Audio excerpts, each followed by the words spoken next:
ግባ ግባ ግባ። እንዴት ጠፋ? ሰላም ምን እግር ጣለ? የእኔ ልጅ አንድ ጉዳይ እዚህ ሆኜ የምጨርሰው ጉዳይ አለ። እሺ አንተ ከሆኜ እኮ ሊጨርሰው እኮ ብዬ እኮ ነው። ስንት ጊዜ ይፈጃል ጉዳዩ? ጉዳይ ትንሽ ነው። አንድ 3 ወር 3 ወር። በጣም አሪፍ። ይኸውልህ የቤት ኪራይ 5000 ብር ነው የምከፍለው እኔ እና በወር 2500 ይደርስብሃል አንተ። የ3 ወር 7500 ቀድመህ ታስገባለህ ለእኔ። እሺ 7500 ይከብደኛል። ጤፍ አልሸምትልህም። በጣም አሪፍ። ውሃና መብራትም ትከፍላለች። ውሃና መብራትም ይመጣብሃል። ምንድን ነው አጎቴ ለረፍ ብዬ እኮ ነው የመጣሁት። ለኪራይ እኮ አይደለም ከራይ እኮ አይደለም። ይኸውልህ የዋሁ ስማኝ፣ የዋሁ እኔ ጋር ነው የሚቀንሰው። ያኛው አጎት 10000 ብር ነው የሚደርስብህ አንተ ገብተህ ይዘህ።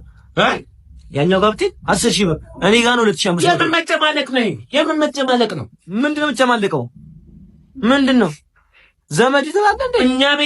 እኛ ቤት እግሬ ይርገጥ አንድ ቀን አታድርም። አበሻቅጬ ነው ማስወጣ። ውጣ ሲያመደ